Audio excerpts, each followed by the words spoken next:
الله الرحمن الرحيم والصلاة والسلام على سيد المرسلين وعلى آله وصحبه أجمعين. السيدات والسادة أعضاء الأكاديمية المغربية، السيدات والسادة الضيوف المحترمون، كل باسمه وصفته، يسعدني أن أرحب بكم مجددا في أكاديمية المملكة المغربية لاستكمال الجلسة الثانية لتنصيب 3 أعضاء جدد. وأعطي الكلمة بداية للسيد أمين السر الدائم لأكاديمية المملكة المغربية لتقديم الجلسة.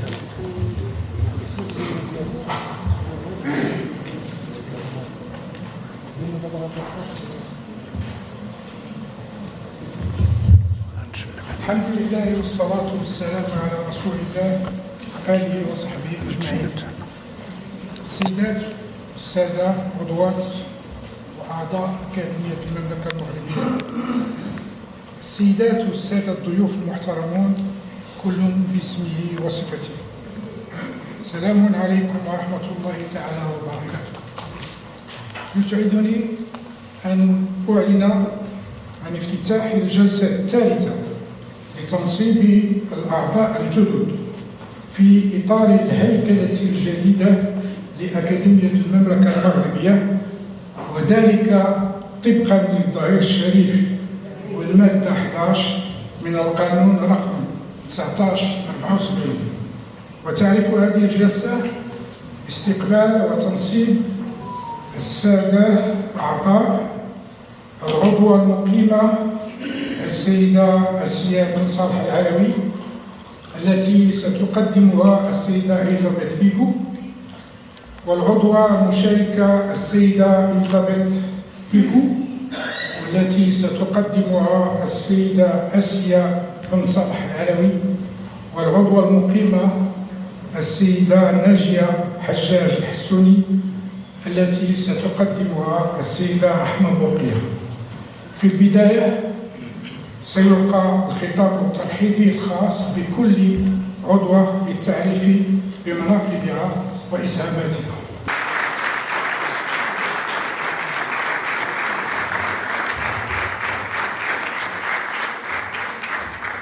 Le Maroc s'est lancé dans un voyage aux multiples facettes.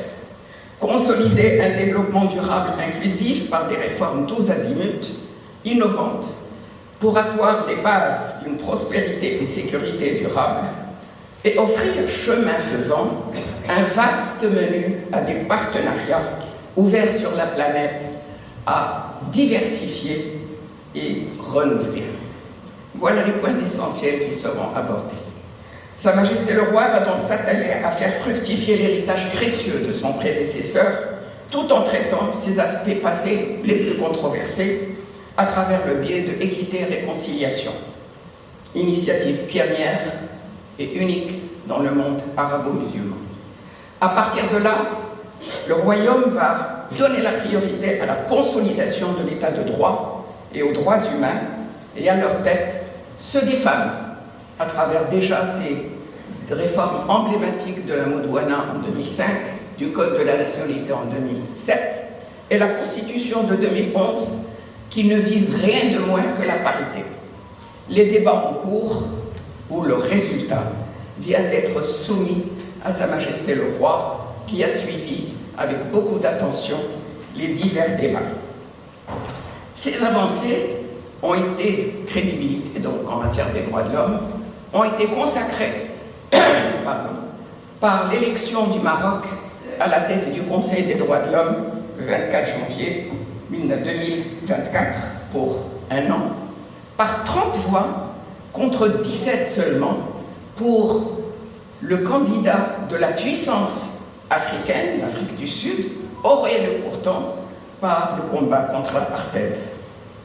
Les réformes donc entreprises tant immatérielles que matérielles, ponctuées de réalisations emblématiques, donnent aux citoyens marocains en effet des enjeux réels dans leur propre société, seule base valide de la démocratie participative et de prospérité et sécurité durable qui ont bâti cette résilience précieuse. En témoigne Comment ces réformes anticipées, conjuguées à la réaction rapide du souverain aux contestations du 20 février et la promulgation de la Constitution le 1er juillet 2011, allaient épargner au royaume les turbulences des révolutions arabes. La parenthèse au pouvoir du Parti de la justice et du développement, d'inspiration islamiste, initié conformément à la Constitution le 25 novembre 2011, va se clore par les urnes le 8 septembre 2019. Avancée démocratique unique, mais passée sous silence par le monde qui parfois fustige le déficit de démocratie. Donc tout en ouvrant la voie à la redéfinition des partenariats qui souligne ce trait distinctif du royaume, conjugaison de l'autonomie stratégique et alliance forte, ces réformes ont aussi renforcé les axes vitaux de l'équilibre géopolitique tripode du Maroc.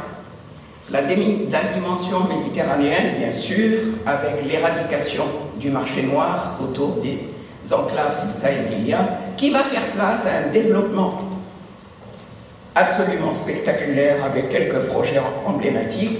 Tangemed qui n'arrête pas de progresser, cette première usine verte de voitures, et ce Borat, première ligne de grande vitesse, qui va connecter cette zone aux zones des capitales économiques et politiques.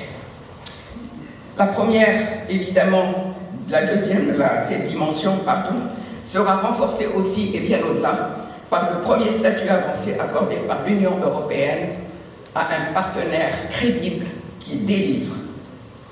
Les deux autres dimensions, atlantique et saharienne conjuguées, ont été renforcées par trois éléments essentiels. Le plan d'autonomie, bien sûr, du Sahara, qui va accorder aux populations locales une très large autonomie dans la gestion de leurs propres affaires, et le développement impressionnant de la région avait d'ailleurs ouvert la voie à une approche plus proactive de cette question. Donc présentée aux Nations Unies en avril 2007, elle a été qualifiée depuis de base sérieuse et crédible comme solution à la région, au conflit dans la région. Là encore, la reconnaissance des États-Unis de la souveraineté pleine et entière sur le Sahara, le 10 décembre 2020, va être complétée par le troisième élément, la politique africaine du Maroc au Sahara. Articuler la politique étrangère avec les priorités économiques et surfer sur les réalités géopolitiques émergentes sont des marqueurs importants de cette stratégie où la question de l'intégrité territoriale de la nation jouit d'une place centrale. Développée progressivement, cette primauté sera exprimée clairement dans le discours du 32 2022 comme critère pour évaluer l'approche des partenaires et leur sincérité. N'ignorons rien de la mise en garde du cardinal de Retz quand il nous dit, je cite, « On ne sort de l'ambiguïté qu'à son détriment, mais fort de son droit, le Maroc opte pour la clarté, selon cette célébrissime formule de Talleyrand, ce qui va sans dire va mieux en le disant. L'approche adoptée sera néanmoins ferme sur les principes, plus flexible au cas par cas, l'essence de diffuser la dynamique autour du Sahara. Le royaume décomplexé et déterminé va devenir un acteur qui compte et entend s'affranchir de toute tutelle et parler d'égal à égal à tous. À cet effet, il va développer une diplomatie plus assertive, diront certains, mais ce serait oublier la tradition diplomatique du Maroc, auquel cette approche fait honneur, avec cet ambassadeur envoyé en 1588 par le sultan de Delhi en Angleterre, près la reine Élisabeth Ier, en novembre 1588, dans le cadre de l'alliance anglo-marocaine. Première fois d'ailleurs qu'un empire chrétien, qu'un régime chrétien se lie avec un empire musulman.